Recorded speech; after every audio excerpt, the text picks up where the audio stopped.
Test 1 2 1 2. Test test.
Side 12. Yeah. Okay. Just introduce yourself. You have to be a little bit loud to get their attention first. Okay, perfect. Good afternoon, everyone. Good afternoon, everyone. Hello. Hi. I'm Dr. Hani Stocklosa. I'm an emergency medicine physician at Brigham Women's Hospital in Boston and executive director of HEAL Trafficking, which is a network in 35 countries of survivors and multidisciplinary professionals that are fighting trafficking from a public health lens. So thank you so much for having me here today, and welcome to all those that are live streaming as well. I like to keep things pretty interactive, so I hope you'll join me in that. I'm an emergency medicine doctor, so I like to be constantly moving, so it's going to be really hard for me to not start walking across the room. So, but I do hope that you join me. There's going to be we're going to start off with the case and start discussing from there. So, why trafficking and why healthcare? This is something that until a few years ago we really didn't know that trafficking victims were accessing healthcare, and we now know that the majority of trafficking victims do access healthcare at some point, which means that as healthcare systems, as health professionals, we really have a responsibility to know how to respond to trafficking. So I'm so thankful to be able to have the opportunity to talk to you guys today. And it was the number one place that trafficking victims access healthcare is the emergency department, and it was that realization for me that brought me into this fight, and then is what I've dedicated my life to. So like I said, we're going to start off with a case. This is Pedro. He comes in through the emergency department triage area, and he's accompanied by Martin. So Martin is doing most of the talking. Pedro speaks Spanish, and Martin's like, you know what, I'm happy to help with translation, with interpretation. We really just he got injured on the work site. He works in construction, and we just need to get him some pain medication and get him back to work. It's noted whenever registration comes by that Pedro doesn't have any identification. Martin apologizes and, is like, it doesn't even matter really because we haven't signed him up for healthcare yet, and I'm happy to just pay cash for his care, no big deal.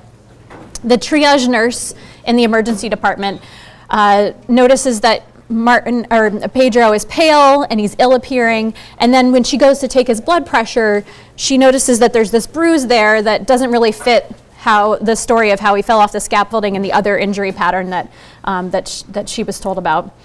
And finally, they're able to get interpretive services, and even with that, if Pedro does answer, he kind of looks right back up at Martin after he answers, and is really not making much eye contact at all. Okay, so this is not rocket science here. I packed this full of concerning features. Let's just call out what some of those are. Speak up a little bit. Say that again. The bruise on his arm, right. So we're trained when we're looking for signs of abuse to look for sort of incongruency and pattern. So the exam isn't matching the history. Good. The lack of eye contact, great. Someone else is speaking for him, good. What else? So no documentation, and we see with trafficking victims, sometimes they'll have multiple forms of ID with different names, different dates of birth. Sometimes they won't have any identification because they're traffickers holding that visa or holding that passport. What did you say over here? The catch. The catch? Paying cash. Oh, paying cash, yes. Yeah, so it's sort of like this guy Martin seems to be used to just kind of dealing with things by paying cash, doesn't really understand how the health system works, but also seems like he could afford just paying out of pocket, which has alarm bells. What else? There's a few other things in there.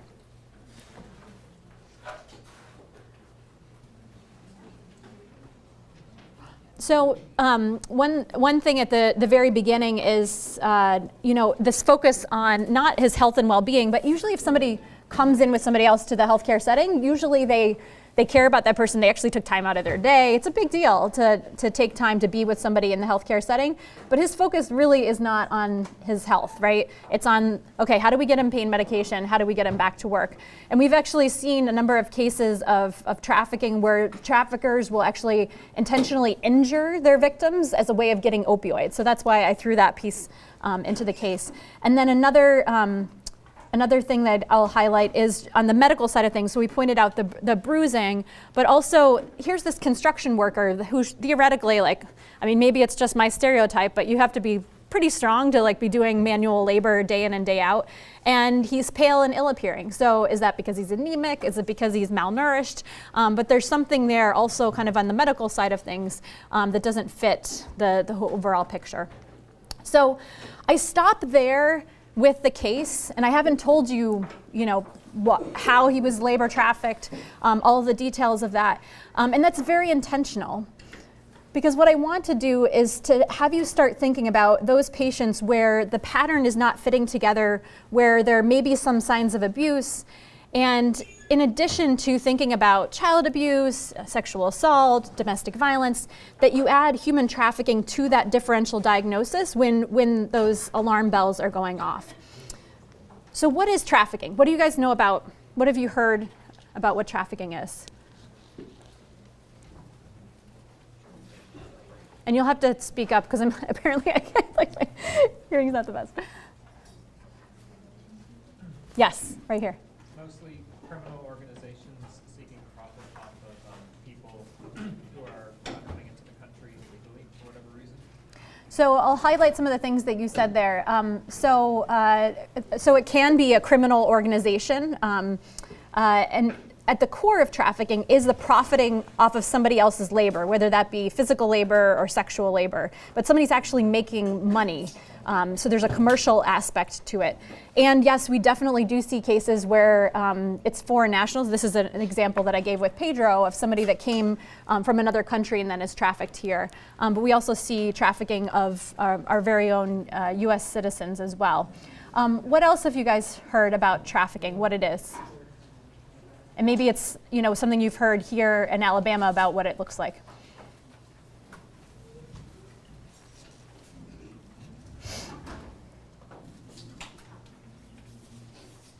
Well, it usually involves transporting them, from where they are to somewhere where they're isolated, away from any contact. If, and sometimes even using illicit substances to kind of cook them or kind of keep them dependent on the system. Yeah, I'll highlight a number of things that you just said. That's spot on. So sometimes it does involve the transporting of an individual. Traffickers love to isolate their victims. Sometimes that's actually physically or geographically or in a house. But it also may be psychologically and socially to isolate that individual, very much like what we see as a tactic that's used in domestic violence. And we absolutely are seeing links with the opioid epidemic and the use of substances as ways of controlling victims. Great. So I'm going to go over what the U.S. federal trafficking law is as a framework for you to think about as we learn about the healthcare intersections. And it's a little bit of mental gymnastics, I find, as a clinician, because I'm thinking about my patient who's the potential victim, right? And I'm not used to thinking about a perpetrator. But it's really important to do that gymnastics to be able to understand what my patient may be experiencing. So first of all, I just want to say before I go into the definition that no movement is necessary. We see cases of trafficking where someone might be trafficked in their own home by their own family members. Horrible cases where maybe a mom is in a domestic violence situation and she finally is able to leave her perpetrator, and then she and her daughter are homeless. They lost the roof over their heads and they need a place to live. And the only arrangement that she can find is this landlord who said, hey, you can sleep here if I can sleep with your daughter. So there's this commercial sex element that ends up happening just in that person's own home. And that by US law, which is different than international law, ends up qualifying as trafficking. So let's see this through. So first of all, the three main categories here are action, means, and purpose. So this is not a passive thing. The trafficker has to do something to the victim. And it can be really anything along the path of their exploitation. So we talked about somebody that may have come from another country. That recruiter in that other country actually would be considered a trafficker, all the way through to those that may end up using that person's labor here in the United States. So anywhere along the way, including the transporting that we talked about. Means. So for labor and sex trafficking for adults, there has to be force, fraud, or coercion. So what does that mean? So I'll start with the bottom here. Coercion. This is like what we see with domestic violence, where we see that the psychological coercion and the mental prison that somebody can put another individual in can be more powerful and also more invisible to us as clinicians. So I start off with that because that's probably the hardest one to see, but like if we go back to Pedro's case, there were clear signs that he was afraid, right? He kept checking back in with Martin. He wasn't making much eye contact. And so that's how you may see that play out. Fraud. Traffickers love bait and switch scams. So we see this in the United States, and we see this with those that come from other countries. But a typical example would be somebody who maybe was in Kenya, in a really poor neighborhood, and this person in their community, maybe even who knew their family, offered them this job in the United States. And it seemed too good to be true, but what other alternatives did they have? And for this job, they had to pay $8,000 to get to the United States and to have all of their paperwork and their flight and all of that taken care of. And then when they get here, the conditions are not as what they were told. They may have even signed a contract in another language. I was presenting yesterday in LA with the survivor, and that was her story almost to a T. When she arrived, she was picked up in this minivan by a nice appearing woman from her own country, and then was told, you're not allowed to leave the house. You're working 7 days a week providing elder care, and without any breaks, 16 hours a day. Force. Of course, we see what we've seen in the media around trafficking. There is definitely physical and psychological force. And then for the purpose of sexual exploitation or labor exploitation. Now, last but definitely not least, this last piece on the bottom here, and the reason I cross out the force, fraud, or coercion, is that for someone under the age of 18 who's engaged in commercial sex, there does not need to be any force, fraud, or coercion. So that individual under the age of 18 may say, I'm doing this because I love him. I'm doing this because this is how I'm surviving. But they are protected under federal law, and that is considered to be trafficking. So the next question that's kind of natural to think about is like, well, what does commercial sex mean? It does mean what it sounds like, so exchange of sex for money. But that commercial piece is really for anything of value. So that could be a ride, that could be food, that could be shelter. Are there any questions on the definition of trafficking? This last piece I think is really important because honestly I think this is the largest number of the cases that you'll end up seeing, again because there doesn't have to be that force, fraud, or coercion at play. And there may, these are individuals that you may have previously labeled in your mind as a child prostitute or somebody that was choosing to engage in this, but actually is protected by U.S. law. Any questions? Okay. So I've talked about the fact that trafficking mirrors what we see with tactics with domestic violence, and this is just a wheel of power and control that was actually derived from a wheel of power and control from domestic violence. Polaris, one of the largest national anti-trafficking organizations, created this, and you can see these are all the myriad ways that traffickers use to keep their victims in check that fall into those force, fraud, or coercion, including economic abuse and isolation that we mentioned earlier. So again, with that weird lens, sordid lens of thinking about things from the trafficker's perspective, they're looking for ways that they can maximize their profit and fly under the radar, right? And so time and time again across the country, across the globe, we see that traffickers exist in industries that are under-regulated and underpaid. So what would some of those industries be here? Farming. What process? Chicken processing? Construction, good. Domestic, like cleaning services. Domestic services, including cleaning, good. The nail places Nail salons, yep. and Massage parlors. Restaurants, yep. Any other industries that come to mind? I encourage you to think about this, and just to be completely honest, as an emergency medicine physician, I didn't always ask people like what they did for work until I started working on trafficking. And now in my assessment of whether, this is somebody that's high risk enough that I'm gonna assess them further for trafficking, one of the key things that I do is get curious about their work and ask them about their work. And if that person works in an underregulated, underpaid industry, then I'm gonna dig a little bit deeper. So domestic work, absolutely. So, this is in some ways one of the more hidden forms of trafficking.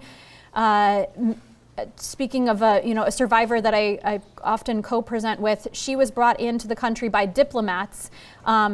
And it wasn't until her neighbor got curious as to why she never really left the house, but sometimes she would see her when she was taking out the trash. And it was a neighbor who ultimately was the one that helped her get out of that situation. But we see some of the highest rates of violence within domestic work because it is so hidden, and they're essentially they're prisoners in their home. We talked about agriculture. What are some of the main industries of agriculture and farming? What's that? Chickens. Do you guys have tobacco farming here? No? Okay. What's that? Tomatoes. So just to think about what particular industries your patients may be working in. Construction work and injuries you can imagine from that. Dry cleaning, nail salons we talked about, massage parlor. So these are just snapshots of different industries where we may see trafficking. Traffickers exploit vulnerability. So again, this is all relevant to which of your patients that you're gonna have more alarm bells go off and get a little bit more curious about whether they might be at risk for trafficking. So what are some vulnerabilities that a trafficker might exploit? They're looking to maximize their profit and find somebody that they can profit from their labor. Undocumented status, poverty, drug addiction. Undocumented status, poverty, drug addiction. Age, language barrier. Isolation, already being alone by yourself. Yeah, isolation. So if you don't have a social network or a friend network to call upon, you're more vulnerable. Mental illness? Mental illness, yeah. And included with that, I would say also disability. So there have been a number of cases of disabled folks that traffickers are exploiting, whether that's due to mental illness or whether it's a cognitive disability. Good. Any other vulnerabilities that you've heard about related to trafficking? So I'll highlight some of the ones that we've already talked about and give a little bit more context. But again, thinking about how traffickers are maximizing and looking for those that they can really exploit, they're very strategic, and they're looking for somebody that needs basic needs fulfilled all along the hierarchy of needs. We're all human, and we all have these needs, and so it might be that they're impoverished and they. Like the case that I gave of the domestic violence mom, they were homeless, and so that was what kind of precipitated that situation.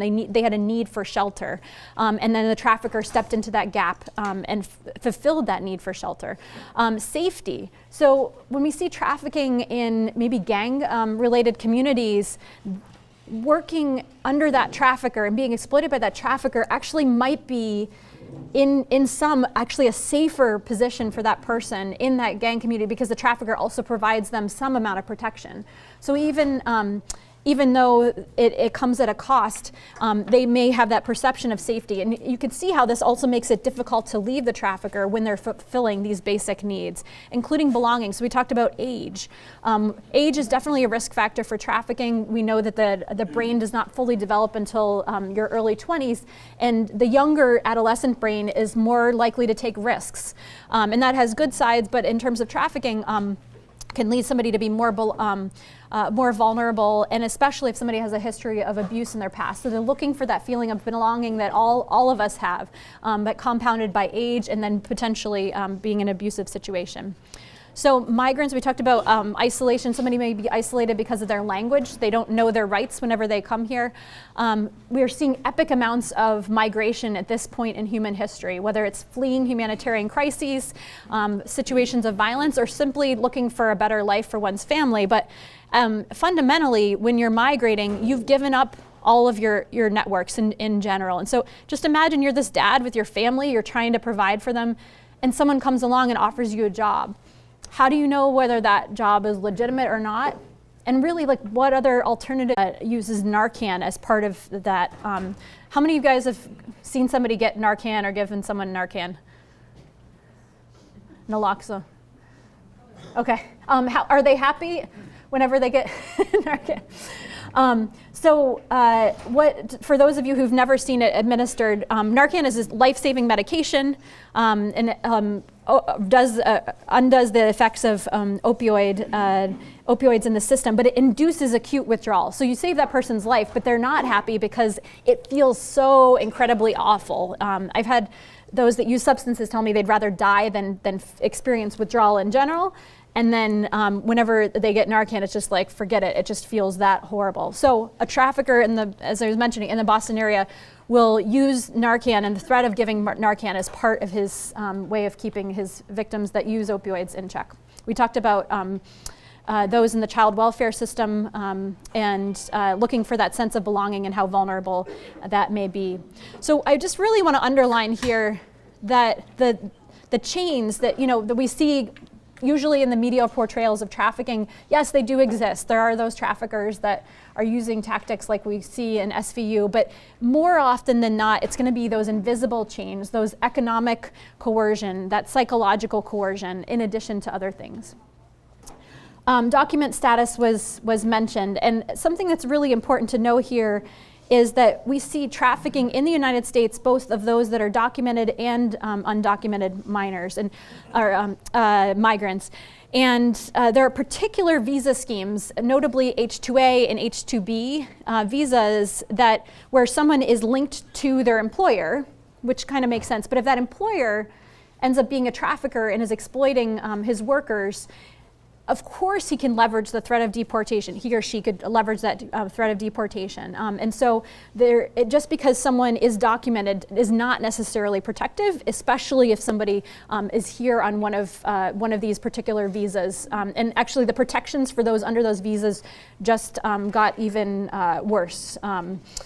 So this is a quote from a survivor of trafficking from a study that I did in Kazakhstan, which I find interesting because the threat of deportation was used even though the person was there legally in the country. So this gets to like the control of information in that person's life, where the trafficker becomes the source, oftentimes if somebody doesn't speak English as their first language.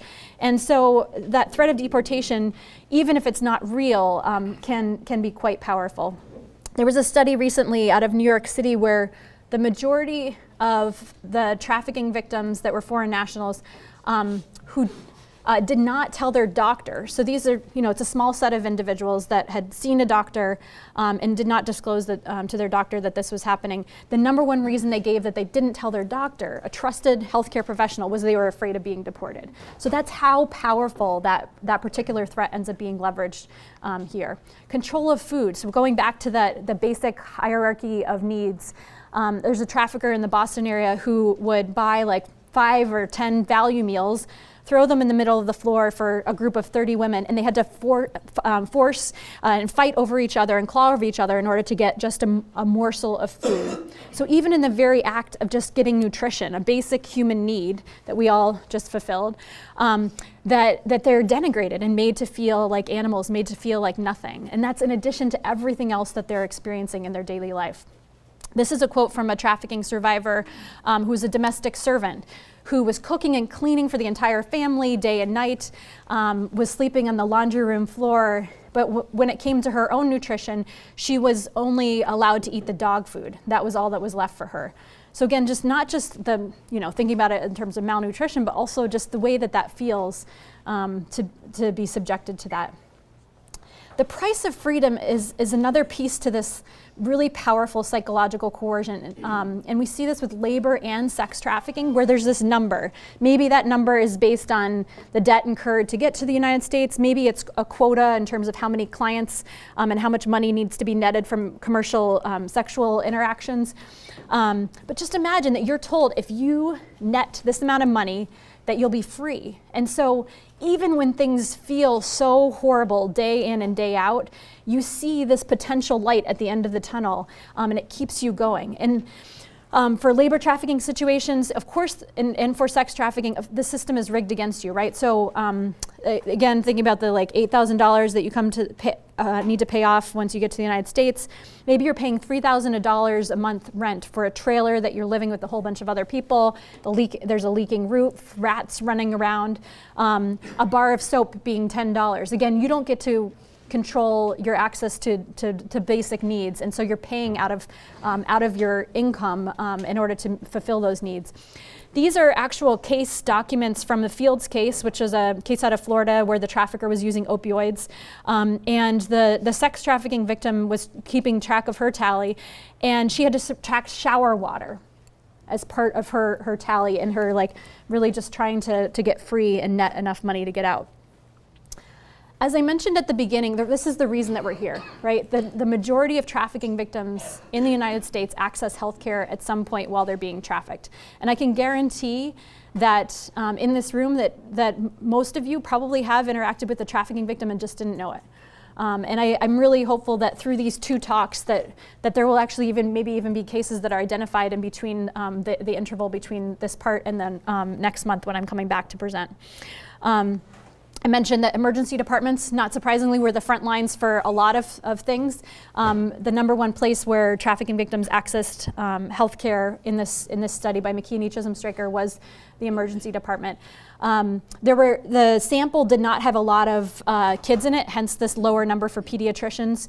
Just given the definition of commercial sexual exploitation of kids that we talked about at the beginning, I'm guessing that this number is much, much higher if we had a larger representative sample. But interestingly, dentists, OBGYNs, and I can tell you primary care, I can tell you from the trafficking survivors that are active professionals in the anti-trafficking field, they've seen plastic surgeons, they've accessed really healthcare in many, many different points. So this is just one little snapshot from a study.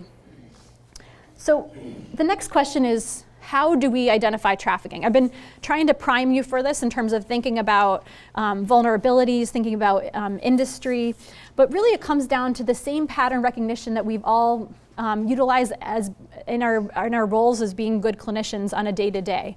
And the two buckets that I think about whenever I think about what to look for trafficking are these buckets of health and context. So on the healthcare side of things, there may be things that are directly related to their exploitation, and those things also may present in a delayed fashion, right? Because they may not be able to access healthcare until they're on death's door. Again, the trafficker sees this person purely as a commodity and a way of getting profit. And it's only when that potential for the profit disruption comes into play that person may be able to access healthcare. Sometimes they're able to come and go and have free time at a specific time of day every day, but not necessarily. Context. So this is going back to our case with Pedro and Martin at the beginning, picking up on some of those clues of exploitation and abuse where they might be accompanied by a minder. Very importantly, we're trained with domestic violence to imagine like a male and a female and the overbearing male. Trafficking survivors tell me that oftentimes they'll come in actually not with another exploiter, but another trafficking victim. And that other trafficking victim may just be playing it cool, and they might be the same gender. So two females around the same age saying, hey, we're cousins, that's my sister. So it may not play out in typical ways that we're used to thinking about in terms of a direct hierarchy situation as I laid out in the beginning. So just to flag that, because that's going to be different than what we would imagine. Not knowing where they are or how they got there. This is something that we see where when there is transportation related to the trafficking situation, folks will be moved from city to city, and they might not they really just might have gotten on a plane and then ended up where they are. They might not have been told, especially if they don't speak English as a first language, they really might be disoriented. They might not be able to say how they got particularly to your clinic or to your hospital. I'm asked a lot, like, okay, what are the chief complaints that trafficking victims will present with? And it can be pretty much anything. And I'm involved in a data analysis right now where we're seeing this. So I think it's more helpful to have a framework for thinking about this in terms of what health problems might come from that trafficking situation. So I think about it as what they're exposed to as part of their work and their living conditions, and then what health problems might come from that.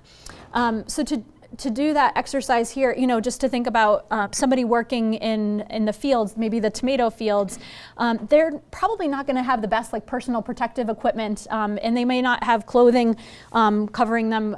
There's a trafficking survivor that I work with out of Texas who was transported across many different states, and the pesticide planes would just fly over and spray pesticide on them on a routine basis, and it was hot. Like Mississippi Fields, for example, was actually landed him in an emergency department in Mississippi after pesticides were sprayed on him. They weren't told to wear clothing to cover their arms, and they certainly should not have been in the fields when the pesticide planes were flying over. So that's an example there of trafficking exposure as part of the work, and then health problems. Construction work, maybe falling off the scaffolding, as we saw with Pedro at the beginning here, and then the living conditions. So, if they're living in that trailer with a bunch of other people, maybe they might have tuberculosis from the unhygienic close conditions. Trafficking exposures for sex trafficking, we think about sexually transmitted infections, maybe unplanned abortions, an infection that might come from that. So just some examples to think about. Along that framework, this is a table from the International Organization for Migration that kind of lays out these are different exposures and health risks and then potential consequences that somebody might present with. So really, it could be anything from head to toe, any complaint from head to toe, but it's thinking about it in terms of those overall pattern recognition. I would also say that we know the effects of trauma on the body can also manifest non-physically, but also emotionally with chronic pain. So just another thing to think about for those patients where they've had that entire sort of organic medical workup for their pain. Is there some trauma in their past or present? And that could be trafficking, not to say that it always is. People ask me about pregnancy, and what we know from the existing literature is that it varies how traffickers use reproductive coercion, and this is not just for sex trafficking. Sometimes they intentionally get their victims impregnated because they know that kid can be another way that they can manipulate. So what a mother wouldn't do for her child, they can threaten to call Child Protective Services on that kid now, or threaten violence to that child. So it adds that extra layer of being able to keep that person in check. Others will make sure their victims get their depot shots and their long-acting birth control on a regular basis so that they don't get pregnant at all. So it just depends on that particular trafficker's schema.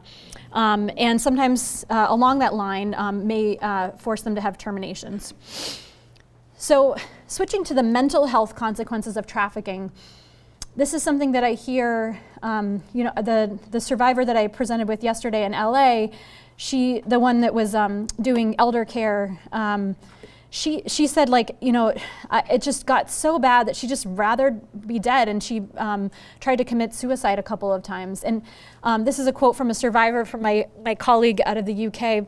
I felt like nothing could make it better. I felt like I was only a piece of meat with two eyes. I thought I would end up like nothing. There's no hope for me.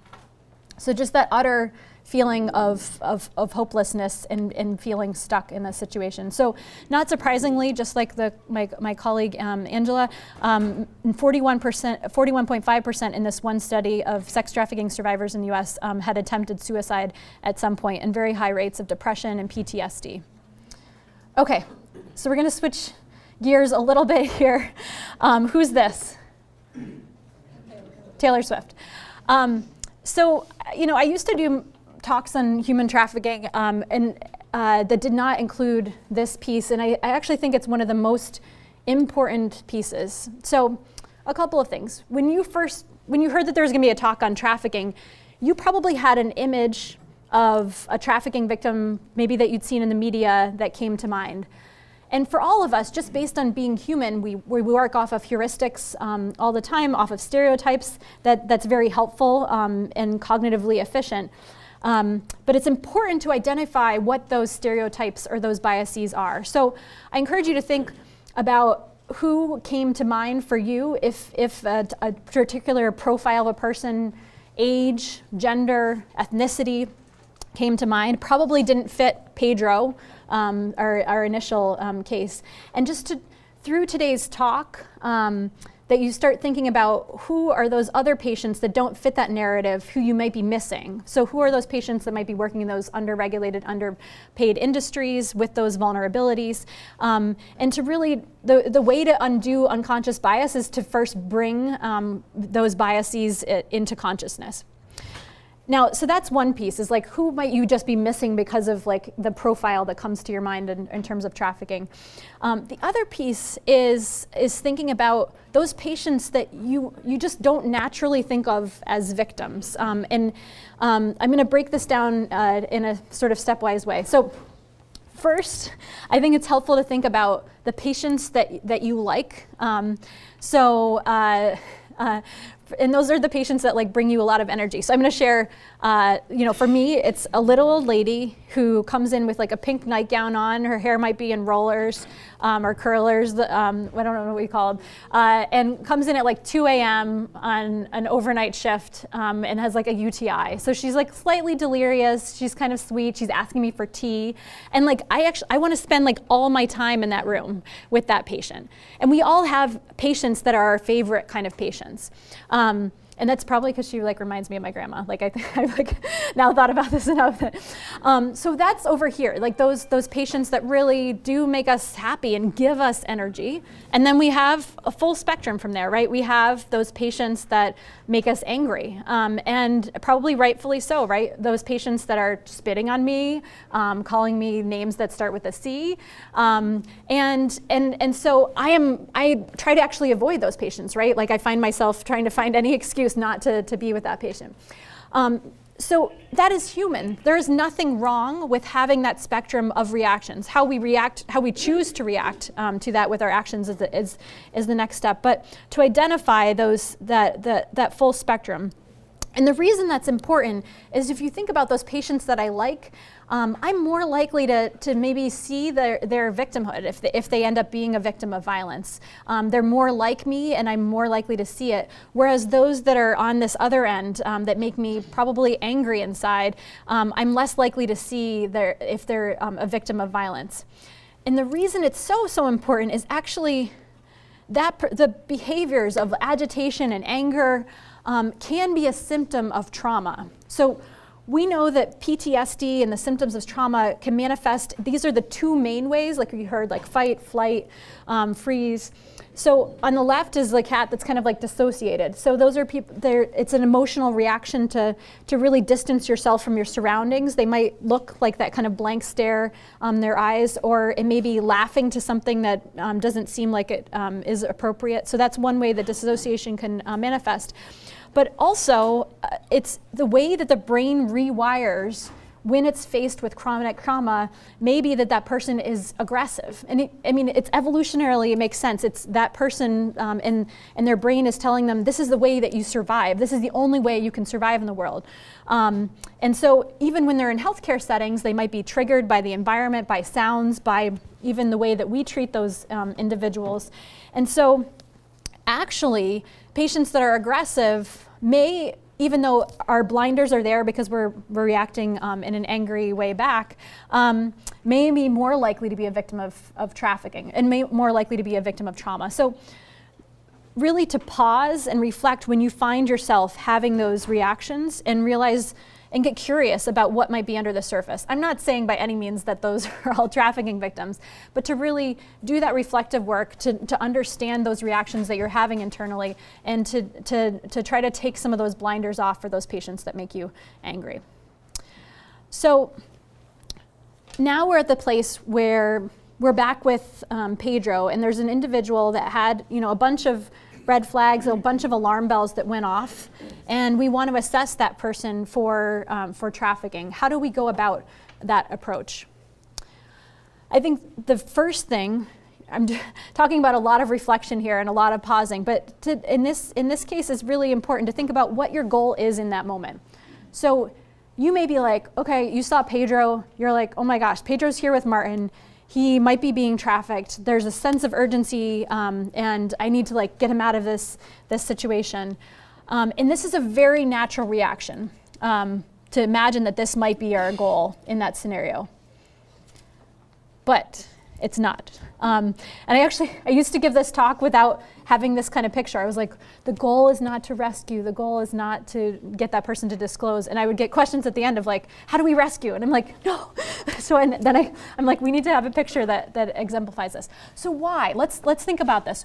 Why is the goal not to rescue that person in the moment? So what we know from domestic violence and survivors of trafficking is that this actually takes power and control from that person whose whole life is being controlled. And they actually know and have a better sense of their overall safety. Think about like how the traffickers meeting a lot of their hierarchy of needs, such that if you try to rush this, you might actually be putting them in more danger. You might be putting you in more danger. You might be putting their family in more danger. And to really trust their innate wisdom about their safety of that situation. And if you're trying to take that power and control back from them, you may be doing more harm than good. So this is actually your goal. Your goal is to create that open door that they know if and when they're ready to get out of that situation, that this is a safe place for them to come, that they know and are educated about their rights, that they have a safety plan in place. More than anything else, that's probably the most important information you can help them to start thinking about. And again, I'm an emergency medicine doctor talking here, like we go into healthcare to fix. We really want to fix, we really want to have things be black and white and to make it all better. But this is what we know from survivors, that this should be the goal. And it's squishy and it's a little bit more intangible. But I will tell you that trafficking survivors will say like, even though I didn't tell that nurse what was going on, I felt stronger because I could tell that she cared about me. And again, it feels so squishy, but opportunities to see another person as human and build their resilience is much, much more powerful and maybe more what that person needs in the moment. So some other tenets in terms of how you may be approaching a potential victim of trafficking, again with that, like we're not saviors, we're not rescuers, you are not an island. And so really to call upon the resources in your facilities, your multidisciplinary resources, and I know that we have folks in a variety of health professions here. You also need to have a protocol in place ultimately, but to realize that you need to utilize your team. Prioritize your safety and that patient's safety. So, another very kind of natural instinct is, oh my gosh, I need to call the police. The majority of trafficking victims are forced to commit crimes as part of their exploitation, or they might not know their rights, as we talked about.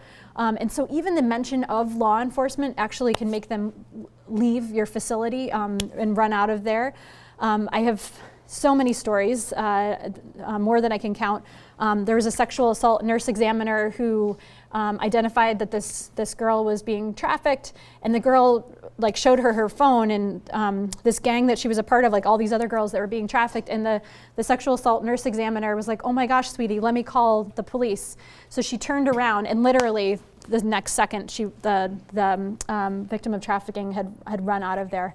So just even the mention of it. There was a trafficking victim who showed up in a California hospital over the last summer, had a piece of paper where she had written, "I'm being trafficked, can you call my mother?"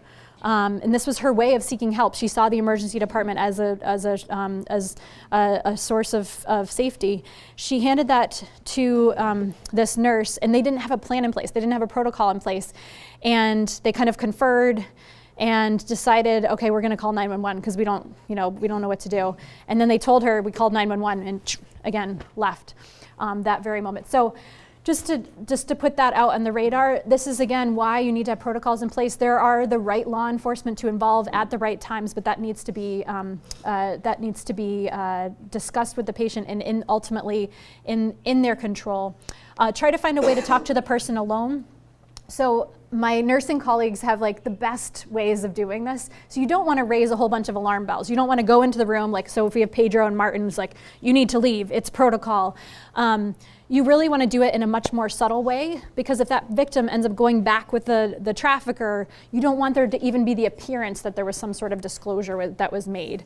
And so techniques that I've learned from my nursing colleagues are say that you need to get a urine sample, and then you walk that patient maybe like a couple hallways down the way, and then have a private conversation there. Pulling the person away for like just regular business, like, oh, we need your help with registration here. Ordering an x-ray if that's something that's available where you're working. So really to think creatively, again, using your team to like brainstorm around what this could look like, but finding a subtle way to talk to that person alone. Definitely using professional interpretive services. And one thing, there's two things that I want to say here. One is if it's a very small community, a very small ethnic and linguistic community, they may feel much more comfortable having a phone interpreter, and that may be all that's available as it is. But having an in-person interpreter is not always necessarily the best thing, and to pick up on cues from the patient as to whether that interpreter is doing, like if they feel comfortable with the interpreter. I've had some interpreters who are like, anybody from that country is here to just exploit our system. And so when I start trying to like assess for trafficking, I can hear, like, I know enough Spanish that like I can hear what they're doing, and they're really like trying to downplay the exploitation. So I also tried to have a conversation with my interpreter beforehand. Obviously that's not professional behavior, but that these interpreters are human too. So to be aware of some of those biases that they may even introduce into the interaction. Being trauma informed. So what does that mean? So as you know, as an emergency medicine physician, when I first heard trauma informed, I'm like, what do you mean? Like if they're stabbed or shot, or like, what are we talking about here? But trauma-informed care, and this is now becoming more of a buzzword, so many of you may have heard about it, but really acknowledges that most of our patients, including ourselves as providers, have experienced some sort of trauma, and that those opportunities to be able to give the power and control back to our patients using many of the good practices that we're already doing, like shared decision making would fall under this. But even more than that, like to realize that there may be trigger reactions related to something that is from their past that they might not even be conscious about, and to try to minimize what some of those triggers are. So, you know, asking permission before you touch a patient, asking permission to like listen to their lungs, for example, to disrobe them. Obviously, there are times where there's urgency to do all of those things, but as much as possible within the healthcare setting, to give them the opportunity to be in control of an environment that's, you know, largely out of their control, and many times also out of our own control. What are those little ways that we can help them to feel physically and emotionally safe? So I know that I'm coming back in a month, and I also wanted to leave about 10 minutes for questions. And I know that I feel like we've gotten to this point where it's I want to tell you all the rest of the slides, and we can get into some of that in the question and answer time. What I will just put up here very quickly is the National Human Trafficking Hotline number, which is a resource that you can give to your patients. So there's a texting option as well. This is the lifeline if somebody is not in that moment able to leave the situation, and also maybe before you guys have a protocol in place, this is the resource for you as clinicians in order to know what some of the local resources are. If and when you get that disclosure, and you know, of course, it's a 24/7 hotline. So I find that these patients come into my emergency department usually like Saturday at 2 a.m. It's not like during normal business hours, so it's nice to have that support. I kind of think of it as like the Poison Control Center, so it's a number that's for our patients, as a resource for our patients, and then it's also a number for us as clinicians. And I encourage you, if you do have any questions that we don't answer in the next 10 minutes, this is my email address. We have as I mentioned, we have a network in 35 countries of over 3,100 survivors and multidisciplinary professionals. And we push out there's a lot of resources on our website, and we also have a listserv. So I share the latest in evidence that's coming out, as well as opportunities to learn more about trafficking on that listserv. So yes, I want to leave 10 minutes for questions here, and we can get into the kind of how actually you would ask questions, wherever you guys want to take this. So, floor is yours. Yep. So what happened with Pedro? Why was he pale and all of that? So what happened to Pedro? So he was malnourished because he didn't really have access to food. Or like really good food at all. They like fed him potato chips, and that was like the only thing he was able to eat. His story is that he came over from Honduras via a recruiter. Actually, some of his bosses were fine, but this particular site, the trafficker ended up, most of the violence actually had come on his body had come from beatings related to that situation. His trafficker would regularly carry around a gun, and he never used the gun on him, but he knew if he didn't keep working that there was the chance that he'd get shot, and also used the threat of deportation in his situation. What other questions do you guys have?